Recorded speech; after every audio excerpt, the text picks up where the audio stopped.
Ó, Lilian Regis está comentando aqui, está perguntando aqui, quanto da carteira você recomenda ter investido em fundos imobiliários para investidores iniciantes? Lilian, é o seguinte, existem várias regras para você compor a sua carteira de investimentos, tá? Você vai primeiro criar a sua reserva de emergências, então esse já é um exercício que a gente faz há muito tempo aqui nas lives do BTG Pactual Digital, então pelo menos 3 meses do seu salário tem que estar em renda fixa, com liquidez imediata, num bom fundo DI, num bom CDB, com liquidez imediata, e o restante da carteira tem que ser dividida entre a construção da sua renda futura e a construção dos seus sonhos de curto, médio e longo prazo. Então, tem um exercício a ser feito aí antes de escolher investimento, que é entender quanto da sua carteira realmente é por longuíssimo prazo, quanto que é por um prazo não tão longo assim. Eu entendo que fundos imobiliários devem ocupar a parcela de renda variável da sua carteira, ou a parcela de renda fixa sem necessidade alguma de liquidez.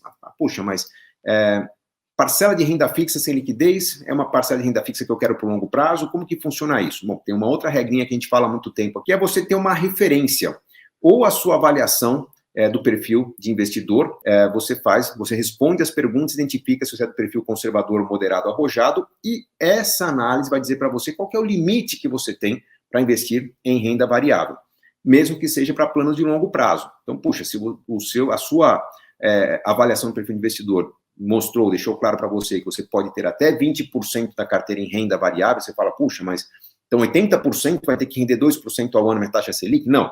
20% da carteira tem que ter um perfil de risco, como das ações e fundos de ações, ou seja, contando realmente com resultados de longo prazo. O restante da carteira pode ser de ativos com características de renda fixa, incluindo ativos que sejam de renda variável, mas que tragam para você, que façam você tomar decisão com base no elemento de renda fixa desse ativo. Por exemplo, vai comprar ações, mas ações porque você sabe que uma análise bem feita, porque houve um efeito manada no mercado, porque a bolsa caiu, algumas ações pagadoras de dividendos se tornaram muito baratas, você faz uma análise, vê que essa empresa não foi tão afetada financeiramente pelas mudanças na economia, e você acha que esse é um momento muito interessante de comprar essas ações para ter renda de dividendos. Então, uma parcela de renda fixa da sua carteira será composta por ações pagadoras de dividendos. Os fundos imobiliários entram nesse mesmo espaço. Ações pagadoras de dividendos podem ter uma volatilidade maior, um risco maior.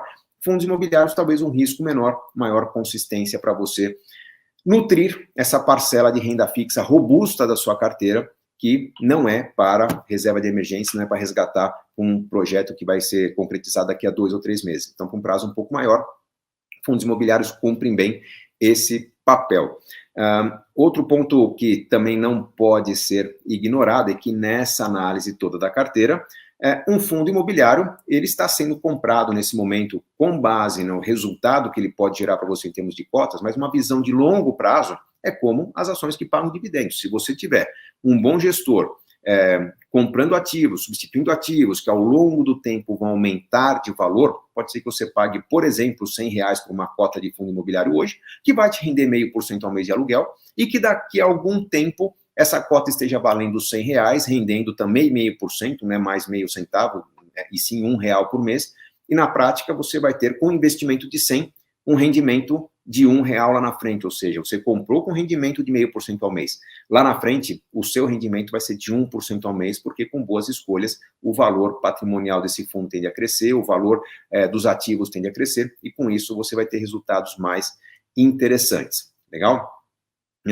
Lilian, só para concretizar aqui, para finalizar a reflexão sobre a sua pergunta, para quem nunca investiu em renda variável, com certeza um bom começo através de fundos imobiliários. Agora, um ponto muito importante a ser considerado. Eu tenho visto muita gente me perguntar nos comentários das lives, nos posts que eu faço nas minhas redes também, sobre algo do tipo, Gustavo, eu vejo que historicamente o fundo A, o fundo B, o fundo C tinham um valor maior, com a crise houve uma queda e ainda não se recuperou. É uma boa comprar esse tipo de fundo que teve uma perda de preço e por isso o potencial de alta é maior?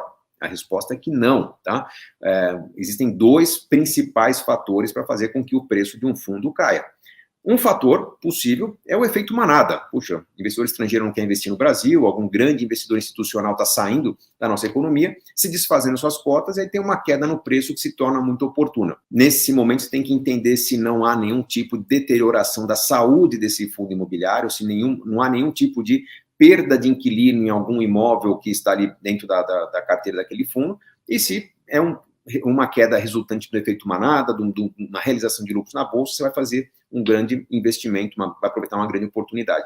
Agora, um outro motivo para a queda do valor do fundo imobiliário é a análise do fundo em si. Esse fundo, por exemplo, tem em sua carteira shopping centers, que foram muito afetados pela pandemia, pelo Covid, de repente lojas fechadas, não houve rendimento de aluguel, não houve resultado, não houve distribuição de resultado. Aí você fala, puxa, mas os shoppings vão reabrir. Sim, os shoppings vão reabrir. Agora, vão reabrir com quantas lojas funcionando, com quantas lojas que não quebraram, com que tipo de rendimento nos próximos meses. Então, de novo, cabe aquela análise do tipo, vão reabrir com que qualidade? Ah, não, esse fundo é especializado em shopping, mas ele está se desfazendo dos shoppings nas grandes cidades para investir agora em shoppings menores, em cidades pequenas, que vão ter uma maior procura, já que as pessoas não vão mais se deslocar para as grandes cidades para realizar suas compras. Por exemplo, tá? Uma pressuposição que eu estou fazendo. Então, é fundamental entender o que está acontecendo naquele fundo, qual que é a palavra do gestor sobre os ativos na carteira, sobre as mudanças, sobre os planos, sobre as negociações que estão em andamento, para você fazer uma boa escolha.